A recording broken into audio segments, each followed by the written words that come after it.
Good afternoon এইস কিচেনের বন্ধুরা, এইস কিচেনে সবাইকে স্বাগত। আজ আমি বানাবো খুব সহজ এবং খুব মুখরোচক রেসিপি ব্রেড দই বড়া। অসম্ভব রকমের টেস্টি এই দই বড়া বানাতে খুব বেশি উপকরণ বা খুব বেশি সময়ের প্রয়োজন হয় না। তাহলে চলুন দেখে নেওয়া যাক। ব্রেড দই বড়া বানানোর জন্য এখানে আমি নিয়েছি বেশ কয়েক টুকরো ব্রেড, কাজু বাদাম, কিশমিশ, আর এদিকে নিয়েছি 4টে সিদ্ধ করা আলু, 1 টুকরো আদা, কয়েক টুকরো রসুন, ধনিয়া পাতা এবং কাঁচা লঙ্কা। প্রথমে রসুনগুলো কিন্তু একটা ছুরির সাহায্যে এরকমভাবে একদম ছোট ছোট করে কেটে নেব। কাটা হয়ে গেলে এবারে নিচ্ছি আদাটাও কিন্তু আমি দেখুন ছোট ছোট করে কেটে নিচ্ছি।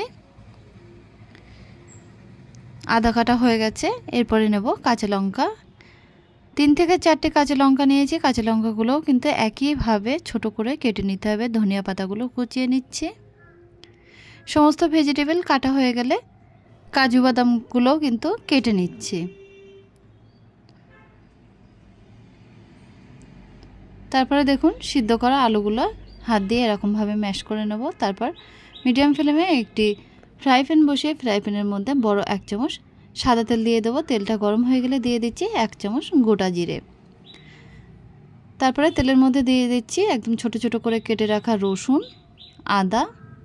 আদা এবং রসুনটা 1 থেকে 2 মিনিট একটু হালকাভাবে নাড়াচাড়া করে তারপরে দিয়ে দিচ্ছি কাঁচা লঙ্কাগুলো। কাঁচা লঙ্কাগুলো দেওয়ার পরে দিয়ে দিচ্ছি কাজু বাদাম।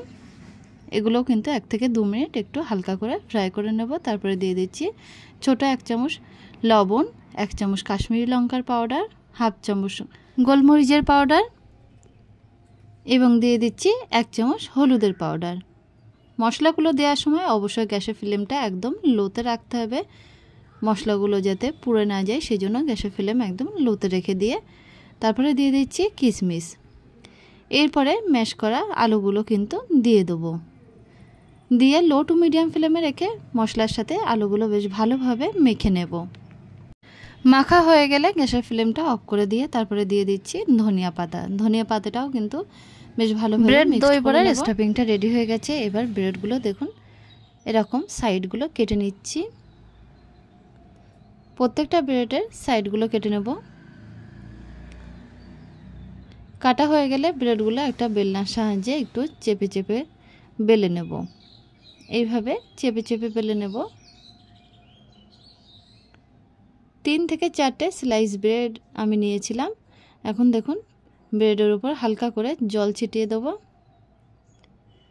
তারপরে যে স্টাফিংটা করে রেখেছিলাম সেটা ঠান্ডা করে নিয়ে ব্রেডের মিডল পোর্শনে বেশ কিছুটা রেখে এরকমভাবে সাইড দিয়ে মুড়ে দেব। মোড়ার সময় অবশ্যই খেয়াল রাখতে হবে যাতে করে ব্রেডটা ভেঙে না যায়, ভিতরের স্টাফিংটা যেন বেরিয়ে না আসে সেদিকে খেয়াল রাখতে হবে অবশ্যই।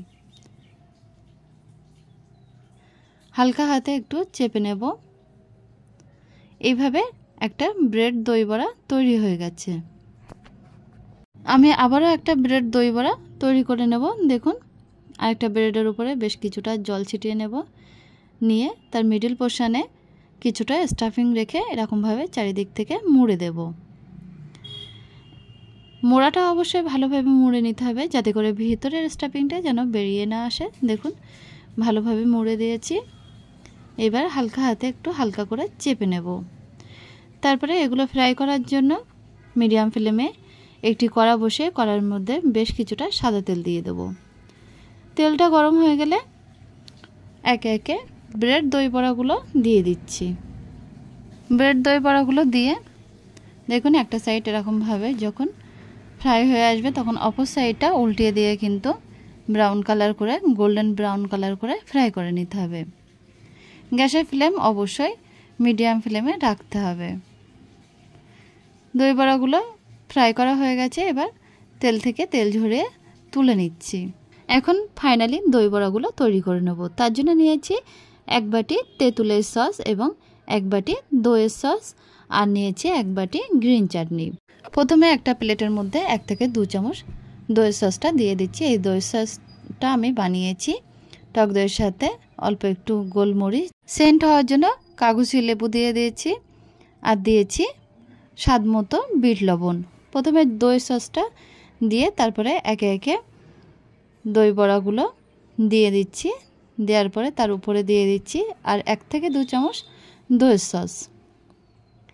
দইয়ের সসটা দেওয়ার পরে দিয়ে দেবো 1 থেকে 2 চামচ গ্রিন চাটনি।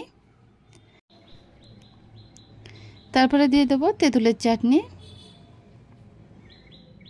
1 থেকে 2 চামচ এই তেঁতুলের চাটনিটাও কিন্তু দিয়ে দেবো। তারপরে গার্নিশিংয়ের জন্য দিয়ে দিচ্ছি ডালিম আর দিয়ে দেবো কাশ্মীরি লঙ্কার পাউডার, একটু হালকা করে ছড়িয়ে দিচ্ছি আর ভাজা জিরের পাউডারও ছড়িয়ে দেব। তৈরি হয়ে গেছে ব্রেড দই বড়া। এই ব্রেড দই বড়া কিন্তু খেতে খুবই টেস্টি, একদম টক ঝাল মিষ্টিতে পরিপূর্ণ। এই ব্রেড দই বড়া আপনি যে কোনো সময় খেতে পারেন, বাড়িতে কোনো হঠাৎ করে গেস্ট আসলে, বা এই টক ঝাল মিষ্টি ব্রেড দই বড়াটা আপনি বানিয়ে দিতে পারেন। একবার খেলে কিন্তু বারবার খেতে মন চাইবে।